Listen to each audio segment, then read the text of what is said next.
الحمد لله رب العالمين الرحمن الرحيم مالك يوم الدين الذي من علينا بهدايتنا وإيصال مرامنا محمدا رحمة للعالمين وهو متمم مكارم الأخلاق ومعلم الخلائق وسيد المرسلين صلى الله تعالى عليه وعلى آله وأصحابه وأزواجه وأهل بيته أجمعين أما بعد فإن خير الحديث كتاب الله وخير الهدي هدي محمد صلى الله عليه وسلم وخير الأمور عوازمها وشر الأمور محدثاتها وكل محدثة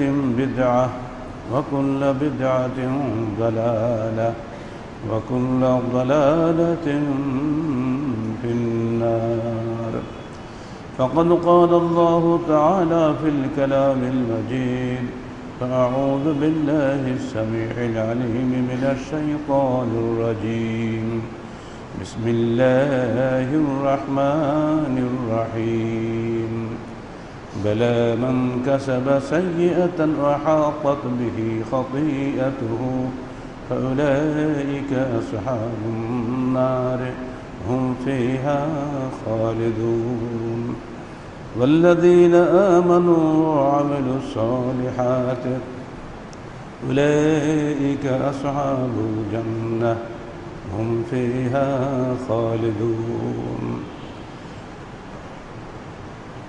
যাবতীয় প্রশংসা আল্লাহ রাব্বুল আলামিনের জন্য এবং যাবতীয় দরুদ ও সালাত শেষ নবী মুহাম্মদ রাসূলুল্লাহ সাল্লাল্লাহু আলাইহি ওয়াসাল্লামের জন্য।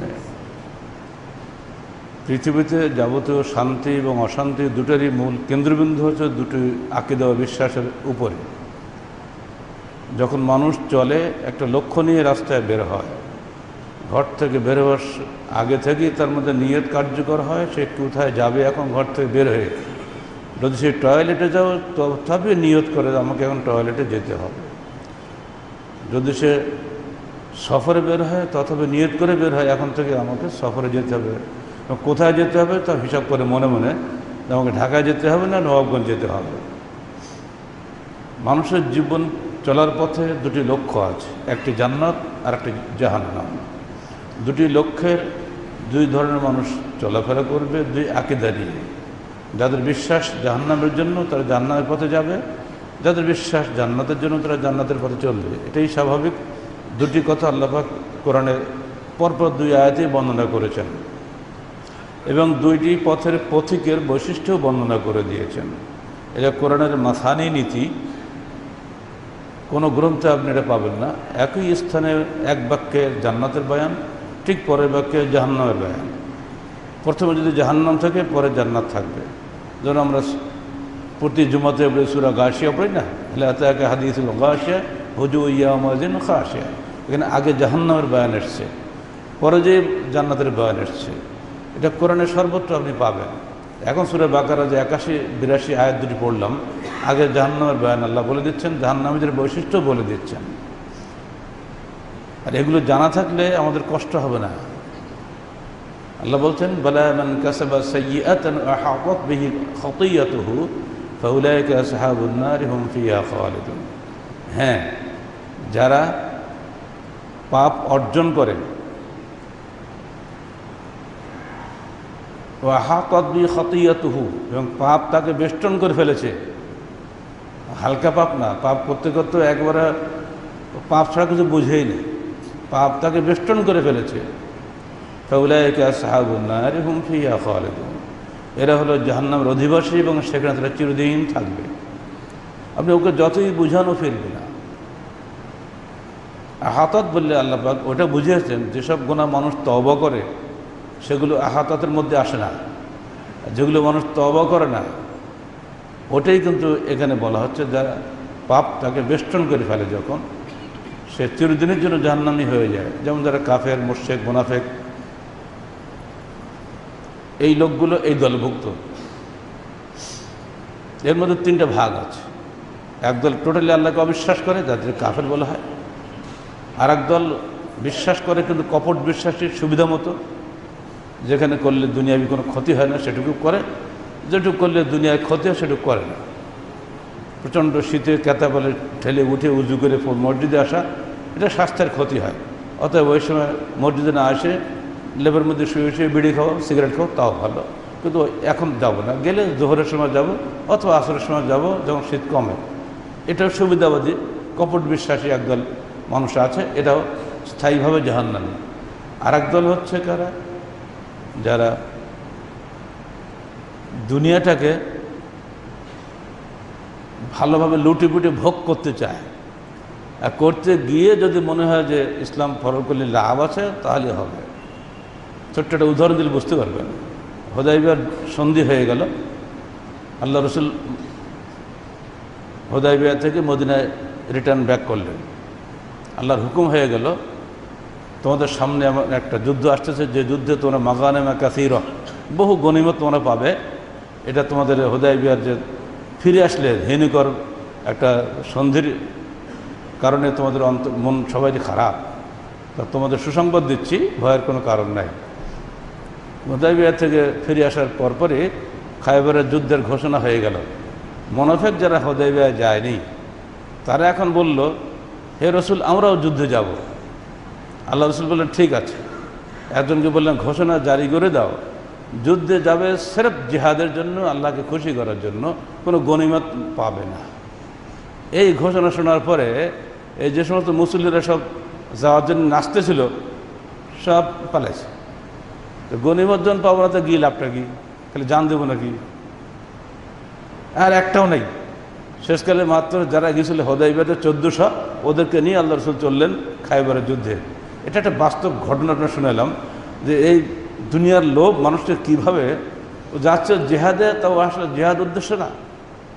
মুখে বলছে জেহাদ করতে যাচ্ছে, আসলে যাচ্ছে গনিমত দিতে। তো জানে যায় নবীর সঙ্গে গেলে নবী তো হারবে না, জিতবেই। আর জিতলে তো সব লাভ আমরাই পাবো, নবী তো কিছু নেয় না, খাবো তো আমরাই।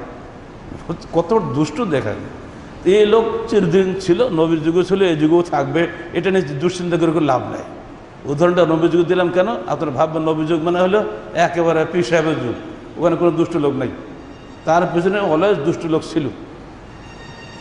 আর এটা কোরআনে আল্লাহ বলে দিয়েছেন, ওয়াকাযালিকা জাআলনা লিকুল্লি নাবিয়্যিন শায়াতিনাল ইনসি ওয়াল জিন্নি ইউহু বা'দুহুম ইলা বা'দিন যুখরাফাল কওলি গুরুরা। প্রত্যেক নবীর জন্য আমি একদল শয়তান বানাই দিয়েছিলাম পিছনে, মানুষের মধ্যে এবং জিনের মধ্যে। তারা একে অপরকে চমৎকার চমৎকার যুক্তি দিয়ে কথা বলে ধোঁকা দেওয়ার জন্য, যেন ওরা ইসলামের দিকে না যায়। তো প্রত্যেক নবীর সঙ্গে এরকম লোক ছিল। তো নবীদের যারা ওয়ারিস ওলামা ইকরাম থাকবে তাদের সঙ্গে থাকবে না? আপনি যদি হকপন্থী হন, আপনার পিছনে বাতিলপন্থী অবশ্যই থাকবে। তাহলে আপনার পরীক্ষা কিসের? এই পরীক্ষা আল্লাহ করবেন, আপনার সারা জীবনে মরা পর্যন্ত পরীক্ষা আল্লাহ করে যাবে। এর মধ্যে দিয়ে আপনাকে যুদ্ধ করে শয়তানের সঙ্গে লড়াই করে আপনাকে জান্নাতের পথে এগিয়ে যেতে হবে। এটাই হলো মৌলিক কথা। আল্লাহ বলছেন দেখো, এই 3 রকম লোক বাদ দাও, এদের নিয়ে কোনো কাজ হবে না। আহাতাত বি খাতিয়াতুহু, ওরা তওবা করবে না। যদি এরকম লোক তুমি পাও, মনে রেখে দিও, উলাইকা আসহাবুন নারি হুম ফিহা খালিদুন, ওরা চিরদিন থাকবে জাহান্নামে। ওয়া ইউমিনু আকসারুহুম বিল্লাহি ইল্লা ওয়া হুম মুশরিকুন, ওদের অধিকাংশ ঈমান আনেনি, বরং ওদের মধ্যে মুশরিকও আছে। আপনাদের ধারণা কলমা পড়লেই মুসলমান হয়ে গেলাম। এবার একটা প্রশ্ন পাবেন তাহারিকে, মজাদার প্রশ্ন পাবেন। প্রশ্নকারী বলছেন যে ঈমানের 6টি স্তম্ভ, প্রতিটির উপরে তিনি বিশ্বাস স্থাপন করেছেন, অথচ তিনি কবর পূজা করেন, ইনি কি জাহান্নামী হবেন? প্রশ্ন কঠিন প্রশ্ন না? সালাত পড়ে, সিয়াম পড়ে, হজ করে, যাকাত দেয়, উমরা করে, পারলে বছর 3 বার উমরা করে, সমস্যা নেই, কিন্তু কবর পূজা ছাড়ে না। এই জবাবটা দেওয়া কঠিন না? নিঃসন্দেহে কঠিন, তবে অত্যন্ত সহজ। এই আয়াত আল্লাহ পাক বলছেন, ইন্নাল্লাহা লা ইয়াগফিরু আন ইউশরাকা বিহি ওয়া ইয়াগফিরু মা দুনা যালিকা লিমান ইয়াশা। আল্লাহ পাক বান্দার সকল গুনাহ ক্ষমা করেন, কেবল শিরকের গুনাহ ক্ষমা করেন না। এটা সূরা নিসাতে 2 বার বলছে, সূরা 8 নম্বর 8, নিসা 48, নিসা 116।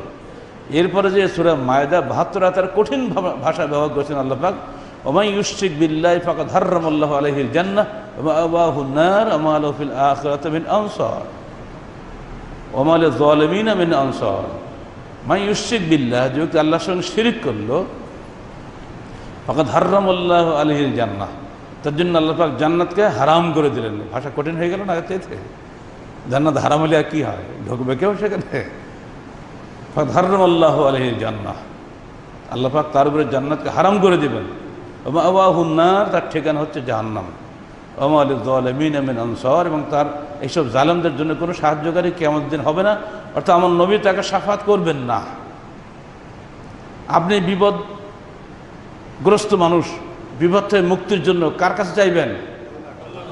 না, আল্লাহর কাছে চাইবো মসজিদে এসে, আর বান্দার কাছে চাইবো ওই কবরে গিয়ে।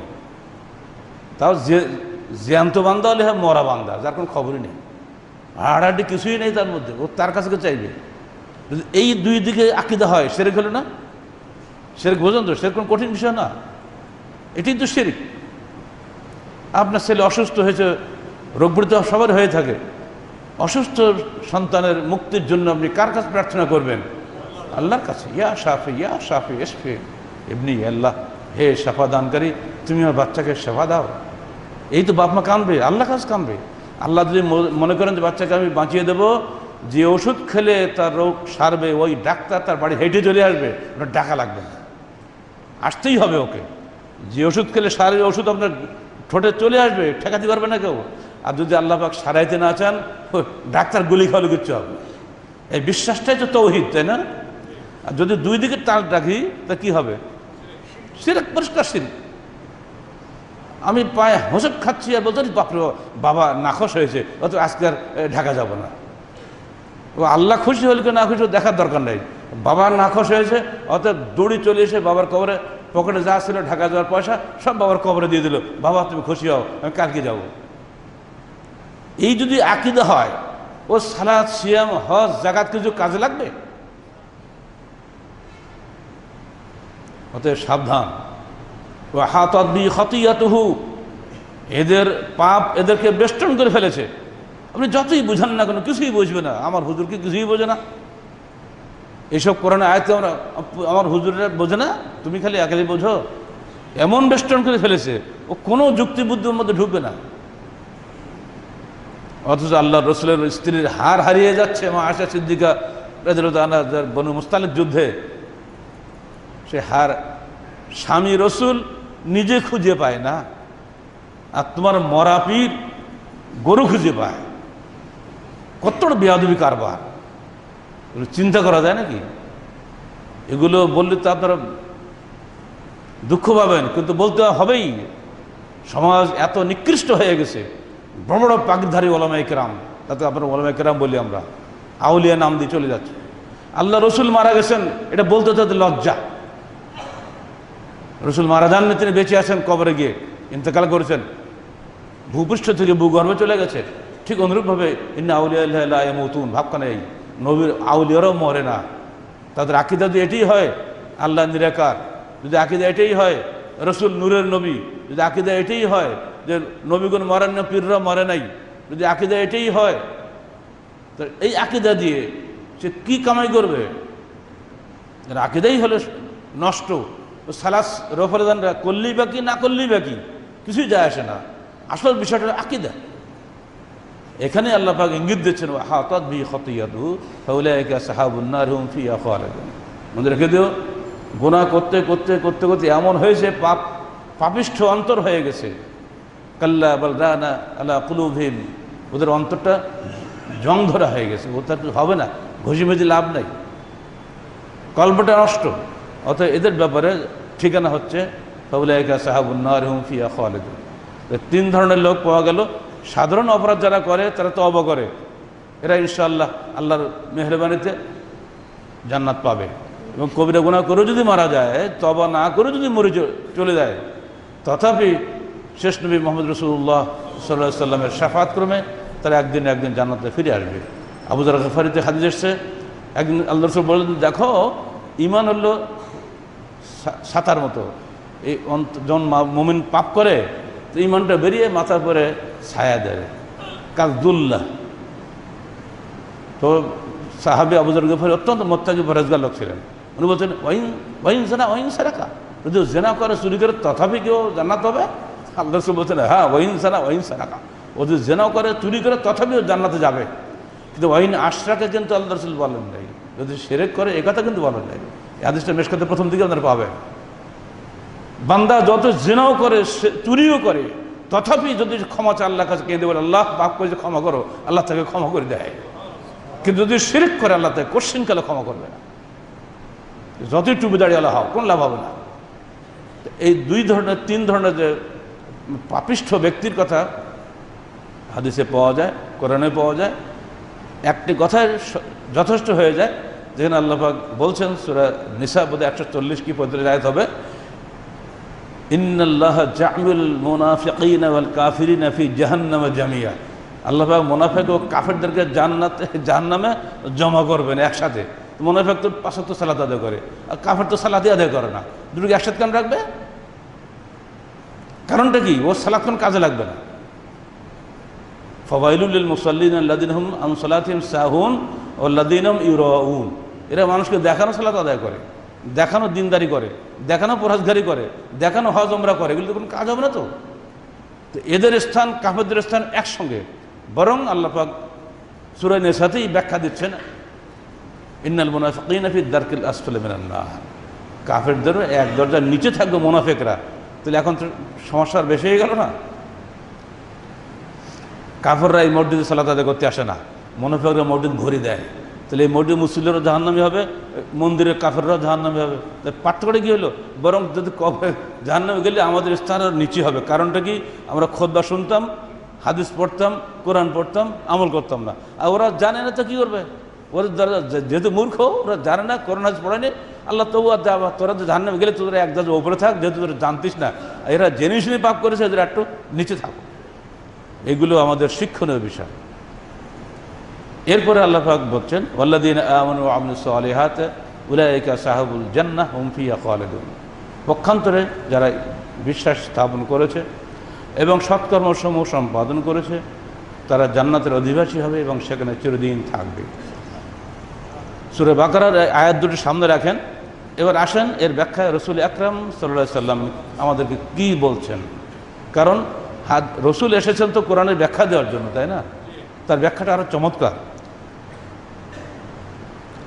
আন আবি হুরায়রা রাদিয়াল্লাহু তাআলা আনহু ক্বাল রাসূলুল্লাহ সাল্লাল্লাহু আলাইহি ওয়াসাল্লাম হুজিবাতুন নারু বিশ-শাহাওয়াত ওয়া হুজিবাতুল জান্নাতু বিল মাকারিহ। ছোট্ট কথা, মুত্তাফাকুন আলাইহি। জাহান্নাম ভর্তি হয়ে আছে, ঢাকা আছে কি দিয়ে? বিশ-শাহাওয়াত, খায়াশাতে নফসানি দিয়ে, প্রবৃত্তি চাহিদা দিয়ে। আর জান্নাত ঢাকা আছে বিল মাকারিহ, কষ্ট দিয়ে। দুনিয়াতে যারা প্রবৃত্তির গোলাম, খাওয়া পাওয়া ফুর্তি করো, এগুলো করে বেড়ায়, এরা জাহান্নামে ভর্তি একেবারে। এইগুলো দিয়ে জাহান্নাম ভরা, এগুলোতে পিছনে যারা ছুটবে ওরা জাহান্নামে হবে। সংক্ষেপে এক কথা শেষ, বিশ-শাহাওয়াত। আর হুজিবাতুন জান্নাত বিল মাকারিহ, আর জান্নাত ভরা আছে কষ্ট দিয়ে। কষ্ট যত বেশি করতে পারবেন তত জান্নাত আপনার জন্য সহজ হয়ে যাবে। আর যদি আরাম বেশি করেন, জাহান্নাম সহজ হয়ে যাবে। প্রতিটি ক্ষেত্রে আপনি এই দুটি ভাষা আল্লাহ রাসূলের যে বলা হয়েছে, এই দুটো নিজের জীবন দিয়ে প্রমাণ করে দেখবেন।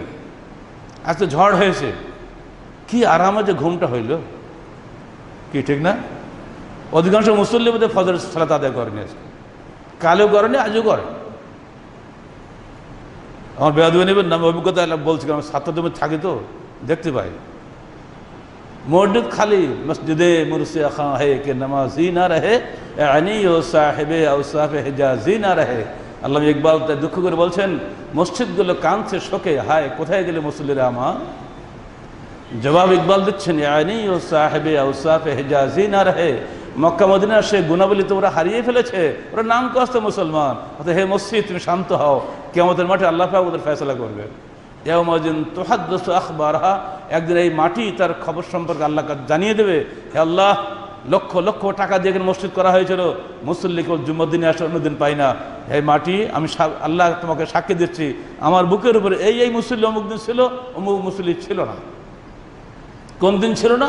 যেদিন সুন্দর ঘুম হয়েছে, এত ঝড় হয়েছে, আরাম কত, ডেকে দিলেও ওঠে নাই, আজান হয়েছে শোনে নাই, হ্যাঁ 7টার সময় 8টার সময় ঘুম ভেঙেছে, ওইখানে খাটাখাট 2-4টা ঠোক মেরে দিয়ে বাস ফজর আদায় হয়ে গেল। এই তো মুসল্লি না? কে ছেলেপেলে খুব খুশি নাকি? জান্নাত ডাকছে তোমাদেরকে, আসো, ঘুমিয়েছিলে এসো, আমি আছি, তো রুটি খাওয়াবে এখন। এত সহজ নয়। মাকারে অর্থ তোমরা ভালো করে বোঝো, তার মারসা বড় কারে একরা মাকরা, মানে কষ্ট, খালি কষ্ট, পছন্দ হয় না, করবো না, মাকরুহ, কিন্তু করতে হবে। প্রচণ্ড শীতের মধ্যে উজু করতে হবে। অনেকে দুষ্টু ছেলেপিলে আছে আজকে, জানেন, তাম্মুম করে। এই কী হলো, স্যার যদি সর্দির মধ্যে লেগে যায়, জ্বরের সমস্যা যদি হয়ে যায়, এই জন্য তাম্মুম করলাম। আসলে কিচ্ছু হবে না, কিন্তু বদের হাড্ডি ফতা নিজে বানাই নিয়েছে। আজকে ছেলেপিলে মেলাটা মুক্তি হয়ে গেছে না, ঘরে ঘরে মুক্তি। উজু করলে বরং আরও এর বাড়ে, শীত সহ্য করার ক্ষমতা আরও বাড়ে। গোসল করলে শীত সহ্য করার ক্ষমতা বাড়ে। সকালে হেঁটে আসো, প্রচণ্ড শীতের মধ্যে হেঁটে গা ঘামো, এসে গোসল করো, ফুরফুরে মেজাজে তুমি পড়তে বসো। কিন্তু যদি তুমি শীতকে ভয় করো, শীত তোমাকে একেবারে ঠেসে ধরবে লেপের মধ্যে, উঠতেও পারবে না, পড়তেও পারবে না, এমন খারাপ জিনিস। অর্থাৎ শীতকে ভয় করা যাবে না, বৃষ্টিকে ভয় করা যাবে না, ঝড় তুফানকে ভয় করা যাবে না। আমাকে জান্নাতে যেতে হবে, অথবা আল্লাহর বিধান মানতে হবে, এই সিদ্ধান্ত যদি তোমার থাকে, সব কিছুই সহজ। আর যদি মানসিক শক্তি দুর্বল হয়ে যায়, অটোমেটিক দৈহিক শক্তি দুর্বল হয়ে যায়। এই একটা ব্যাখ্যা পেলেন তো, ছোট্ট ছোট্ট দুটো শব্দ। একটা হলো শাহওয়াত, অর্থ হলো মন যা চায় তাই করব। আরেকটা হলো মাকারে, কষ্ট। জান্নাতে যেতে গেলে আপনাকে কষ্ট করতে হবে। ঘুষ খেলে রাতারাতি বড়লোক হয়ে যাবেন, কিন্তু না, আপনি কষ্টের জীবন বেছে নিচ্ছেন যে আল্লাহ আমি ঘুষ খাবো না, হারাম খাবো না, কষ্টের জীবন বেছে নিচ্ছি, কষ্ট করে ছেলেপিলে মানুষ করব, কিন্তু হারামের ধারে যাব না। আল্লাহ বলছেন ভয় নাই, তোমার জন্য জান্নাত হাসতেছে। জাযাউহুম বিমা সাবারু জান্নাতাম ওয়া হারিরা। প্রতি জুমাতে আল্লাহ রাসূল সূরা দাহর পড়তেন, কেন? যেন মুসল্লিরা বুঝতে পারে জান্নাত কোথায় পাওয়া যায়।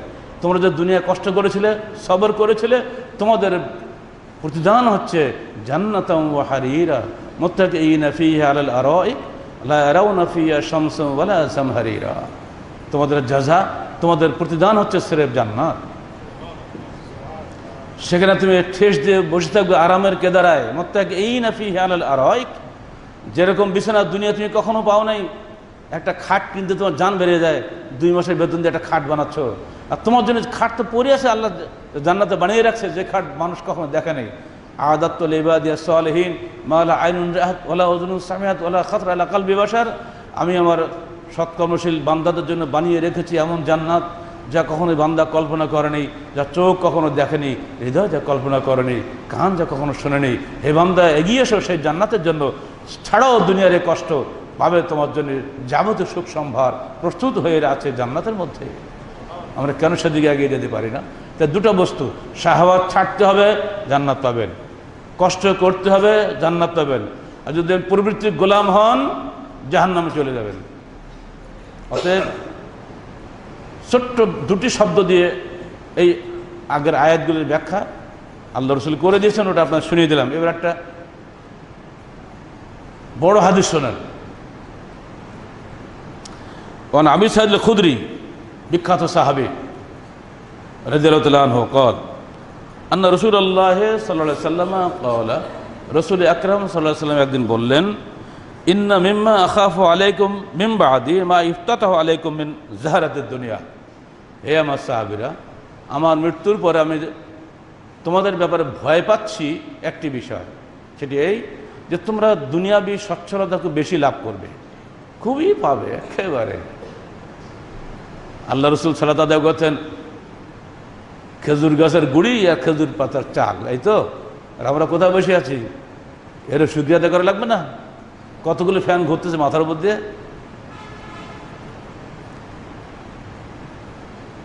এরও শুকরিয়া আদায় করা লাগবে। কঠিন জবাবদিহির মধ্যে আমাদের পড়ে যেতে হবে। আল্লাহ বলছেন, দেখো, আল্লাহ রাসূল বলছেন আমার মৃত্যুর পরে তোমাদের দুনিয়াবী সচ্ছলতা খুব বেশি হবে, যাহরাতাদ দুনিয়া, দুনিয়ার আরামায়েশ খুব বেশি হবে, ও জিনাতাহা, এবং সৌন্দর্য খুব বেশি হবে। ফাকাল রাজুলুন ইয়া রাসূলুল্লাহ আওয়ায়াতিল খায়রু বিশ-শার। চালাক লোক সব জায়গাতেই আছে, তাই না? একজন বলে ওঠে, হে আল্লাহ রসুল, ভালো কি কখনো মন্দ আনয়ন করে? কথা ঠিক না? ভালো জিনিস কি কখনো মন্দ ফল নিয়ে আসতে পারে? ফাসাকাতা রাসূলুল্লাহ সাল্লাল্লাহু আলাইহি ওয়াসাল্লাম। এই সাহাবীর প্রশ্ন শুনে আল্লাহ রসুল চুপ হয়ে গেলেন। কি বলে? বাপরে বাপ, কথা তো ঠিকই বলছে। শরবত খেলে কি মানুষ ক্ষতি হয়? মদ খেলে ক্ষতি হয়, শরবত তো ক্ষতি করে না। এদের বলছে, হে আল্লাহ রসুল, ভালো যখন আসবে ভবিষ্যতে, কষ্ট সত্ত্বেও আপনি করে গেলেন, দাঁত ভাঙলেন, মার খেলেন, কত কি করলেন, জীবন তো শেষ হয়ে গেল। কিন্তু আমরা যে একটু আনন্দে থাকবো, এটাও আর আপনি ভয় দেখাচ্ছেন কেন? তো ভালো কি কোনো মন্দ ফল নিয়ে আসতে পারে? তো আল্লাহ রসুল চুপ হয়ে গেলেন। চুপ করার পরে কিছু আমরা ভাবলাম, সাহাবা একরাম বলছেন, আবু সাঈদ খুদরি বলছেন, আমরা ভাবলাম বোধহয় ওহী নাজিল হচ্ছে। কারণ আল্লাহ রসুল যখন চুপ হয়ে যেতেন কোনো কথা বলতে বলতে, তখন ওহী নাজিল হতো। আর ওহী নাজিল হওয়ার সময় আমরা দেহের উপর এমন ভার হতো যে উনি গা ঘেমে যেতে একেবারে। যদি উনি কোনো সোয়ারিতে থাকতেন তো গাধা বসেই পড়তো। আর যদি কোনো সাহাবের উরুর উপরে হাত দিয়ে বসতেন ঠেস দিয়ে, তো সে সাহাবি বলতো, আমার পেটে আমার হাড্ডি ভেঙে যাওয়ার মতো হতো, এত চাপ সৃষ্টি হতো। তো আমরা মনে করলাম বোধহয় কোনো আয়াত নাজিল হচ্ছে। ফামাসাহা আনহু রুহাদা। এবার আল্লাহ রসুল চোখ মেলে বললেন, তিনি তার মুখের সমস্ত ঘামগুলো মুছে ফেললেন। বোঝা গেল এই প্রশ্ন শুনে উনি ঘেমে গেছেন একেবারে, যে কি সাংঘাতিক প্রশ্ন করলে বেটা আমার কাছে। বলো আইনা সায়েল, কোথায় গেল সে প্রশ্নকারী? হামেদাহু, আমরা মনে করলাম যে আল্লাহ রসুল বোধহয় খুব খুশি হয়েছে প্রশ্নকারের উপরে, তার বোধহয় প্রশংসা করবেন। ফাকালা ইন্নাহু লা ইয়াতিল খায়রা বিশ-শার। হ্যাঁ, তুমি যা বলেছো এটা ঠিক, যে ভালো কখনোই মন্দ ফল আনে না। ঠিক না কথাটা? কথা নিঃসন্দেহে ঠিক। ভালো জিনিস খেলে কি মন্দ ফল আনে? আনে না। ওয়া ইন্না মিম্মা ইয়ামবুতুর রাবিয়্যু মা ইয়াকতুলুল হাবাতান আও আলুম্মা। হে প্রশ্নকারী, মনে রেখে দিও, বর্ষায় ওদের দেশ হলে বসন্ত, আমার দেশ কিন্তু 6টা ঋতু, আরব দেশে 4টা ঋতু। ওদের বসন্ত ঋতু ফল হয়, ঘাস পাতা সবই হয় বসন্ত ঋতুতে, আর আমাদের এগুলো হয় বর্ষা ঋতুতে, তাই না? এখন হওয়া শুরু হয়েছে। দেখো, বসন্ত ঋতুতে অনেক ঘাস জন্মে, অতঃপর সেই ঘাস খেয়ে কারো কোনো ক্ষতি হয় না। কিন্তু যে উট বা দুম্বা, যে গরু বা ছাগল ওটা খায়, সে খেতে খেতে এত বেশি খায়, হাতে দাত খাসেরা তাহা, তো দুই পাশে এই পেট ফুলে ওঠে, তাই হয় না? যারা গরু রাখাল তার কী করে, দেখে পেট ফুললো কিনা, পেট ফুললে বুঝলে এবার পেট ভরে গেছে। আর পেট যতক্ষণ না ফলে ও খাওয়াতেই থাকে, তার দুই পাশে পেট ফুলে যায় খেতে খেতে। ফাস্তাকবালাত আয়নাশ শামস, খেয়ে দিয়ে এইবার গরু বা উট এসে রৌদ্রে আরামসে গায়ে দিয়ে বসে। কি তাই করে না? কি আরামসে বসে, ঘুমিয়ে যায়। ফাসালাতাত ওয়া বালাত, ওই শুয়ে শুয়ে সে পায়খানাও করে, পেশাবও করে। ঠিক ঠিক আল্লাহ মনে হচ্ছে আল্লাহ নবী নিজে নিজে রাখাল, আসলে তো রাখাল ছিল ছোটবেলা, তাই না? মেশতারানি তো বোঝা গেল এগুলো দরকারও আছে, নাহলে জানবে কোথেকে? ওরা যে খেয়ে দিয়ে রোদে গিয়ে ঘুমায়, আর তখন যে পায়খানা পেশাব করে, এটা জানতে গেলেও তো ওই কাজ করা লাগবে তো। উনি আল্লাহ পাক এই জন্য ছোটো থেকে তাকে মেষপালক বানিয়েছেন। এবং একটা হাদিসে এসছে, এমন কোনো নবী ছিলেন না যিনি মেষ চড়ার নেই। মানে অধিকাংশ নবীকে আল্লাহ পাক এই মেষপালক বানিয়ে দুনিয়াতে নিয়ে, মানে তুমি সবচেয়ে খারাপ কাজগুলো করো, অভ্যাস করো, কারণ তোমাকে উম্মতের গালিগালা শুনতে হবে। ছাগল গরুর লাথি ঝাঁটা খাইতে খাইতে সিংহের গুতা খায়, পায়ের লাথি খায় না, এইসব খেয়ে তোমার অভ্যাস হোক আগে থাকে, তাহলে তুমি বুঝতে পারবা মানুষের লাথি কেমন লাগে। আচ্ছা, ওই নাহাজাল মাল খাজরা, মনে রাখো হে প্রশ্নকারী, এই যে মাল দৌলত তুমি দেখছো দুনিয়া, এগুলো ওই সবুজ ঘাসের মতো। হালুয়া খুবই মিষ্টি। হালুয়া মানে কি মিষ্টি না? হালুয়া ফলে সেলিব্রিটি থাকে নাকি? সব বাদ ওইটা আগে খাবে। এগুলো হলো হালুয়া, দুনিয়াটা হালুয়ার মতো, খেতে হলে শেষ করা যায় না। ফামান আখাযাহু বিহাক্কিহি ওয়া ওয়াদাহু ফি হাক্কিহি ফানি'মাল মাউনাতু হুয়া। যে ব্যক্তি এটা তার হক অনুযায়ী খেলো এবং হক অনুযায়ী রাখলো, সে কতই না সুন্দর সাহায্য পেল। এই সবুজ ঘাসকে গরু ছাগল তরতাজা হচ্ছে, স্বাস্থ্য ভালো হয় না? নিয়ম মাফিক খাও, নিয়ম মাফিক ব্যয় করো, অর্থ উপার্জন করো, কোনো সমস্যা নেই। হক পথে ব্যয় করো, হক পথে ব্যয় করো। আয় এবং ব্যয় দুটি হবে হক পথে, যত আয় হোক কোনো সমস্যা নেই। হালাল পথে আয় করো, হালাল পথে ব্যয় করো, কোনো অসুবিধা নেই। কিন্তু যখন বেশি করে ফেলবা, তখন গরু যেন পেট ফুলে মরে, তুমি ওরকম মরবা। অতএব সাবধান। ওমান আখাযু বিগাইরি হাক্কিহি, আর যে ব্যক্তি তার হক ছাড়াই বেশি উপার্জন করে ফেলল, কানা কাল্লাযী ইয়াকুলু ওয়ালা ইউশবাউ, সে ব্যক্তি হলো ওই গরুর মতন, ওই দুম্বার মতন, যে খেলো কিন্তু সে আসুদা হলো না, তৃপ্ত হলো না।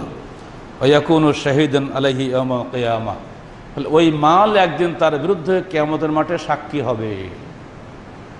বলুন সুবহানাল্লাহি ওয়া বিহামদিহি। যে কষ্ট করে জীবনের মাথার ঘাম পায়ে ফেলে ব্যবসা করে টাকা পয়সা কামাই করলেন, একতলা দুতলা তিনতলা দ্বিতল তিতল বিল্ডিং করলেন শুধু একটু আরামের জন্য, চোখের শান্তির জন্য, এই মাল কিয়ামতের মাঠে আপনার বিরুদ্ধে সাক্ষী হবে। ওই মাল বলবে, আল্লাহ যে জন্য তুমি ওনার হাতে আমাকে দিয়েছিলে, ও সে হক আদায় করে নাই, সে গরিবকে দেয় নাই, অভাবগ্রস্তকে দেয় নাই। ফালাক্তাহামাল আকাবাহ ওমা আদরাকা মাল আকাবাহ ফাক্কু রাকাবাহ আও ইতআমুন ফি ইয়ামিন জি মাসগাবাহ ইয়াতীমান যা মাকরাবাহ ও মিসকিনান যা মাতরাবাহ। আল্লাহ বলছেন, তুমি কি এখনো ঘাটি পার হয়েছো? জান্নাতে তো যাবে। যুদ্ধ করতে গেলে যেমন ঘাটি পার হতে হয়, তুমি কি ঘাটি পার হয়েছো? জানো সে ঘাটি কি? সে ঘাটি হলো এই, সে গৃহসংকট হচ্ছে এই যে তুমি এতিমকে খাওয়াবে, যা মাকরাবা, যে এতিম তোমার নিকটাত্মীয়, এতিম যদি হয় সে আর বেশি নেকি পাবে। ও মিসকিনান যা মাতরাবা, ধূসরিত মিসকিন, অভাবগ্রস্ত, একবার তাকাও তার দিকে, তুমি তাকে তো এখনো খাওয়াও নি, নিজেই খালি খেয়েছো, অভাবগ্রস্তকে খাওয়ানি, এতিমকে খাওয়ানি, তুই কেমন করে জান্নাতে প্রবেশ করবে? কি ভাষা কেমন! ফালাক্তাহামাল আকাবাহ, তুমি কি ঘাটির মধ্যে প্রবেশ করেছো? ঘাটি মানে ওইটা। কারণ ভোগ করা খুব আকর্ষণীয় বিষয়, ত্যাগ করাটা খুব কষ্টকর বিষয়। আর সে কষ্টের কাজটাকে তুমি করতে পেরেছো? যদি করতে পারো তাহলে যাও জান্নাতে, সমস্যা নাই। এখানে ঘাস বলে আল্লাহ রাসূল বুঝালেন অর্থ সম্পদ। আর এই ঘাস যেমন মানুষের প্রবৃদ্ধির কারণ, ঠিক এই ঘাস তেমনি মানুষের ধ্বংসের কারণ। যেমন গরু ধ্বংস হচ্ছে। আর অতি ভোজন, এটা দিয়ে আল্লাহ রাসূল বুঝাচ্ছেন মানুষ তত খেতে পারবে না, ব্যাংকে ভরবে, অর্থ সঞ্চয় করবে, খালি গণবে, কত টাকা চাই নিজে বলতেও পারবে না। পশু তো পেট ভরে শেষ, আর মানুষ পেট ভরার সঙ্গে সঙ্গে ব্যাংক ভরবে। আর 4 নম্বর, আল্লাহর পথে ব্যয় করলে ক্ষতি হয় না। ও মনে করে ক্ষতি হয়ে যাচ্ছে, ও বুঝে না, অজ্ঞ। আল্লাহর পথে ব্যয় করলে আর উপকার হয়, ক্ষতি হয় না। আর ব্যাংকে সঞ্চয় করলে উপকার হয় না, ক্ষতি হয়। কারণ বখিল নিজেও খায় না, কাউকেও দেয় না, তাই না? অর্থ বখিলের মালে তার নিজেরও কোনো উপকার হয় না, অন্যেরও কোনো উপকার হয় না, খালি ব্যাংকেই থাকে, ব্যাংক খাতে সুবিধা হয়। 5 নম্বর, অতি লোভ, যা মানুষকে সঞ্চয়ের দিকে নিয়ে যায়।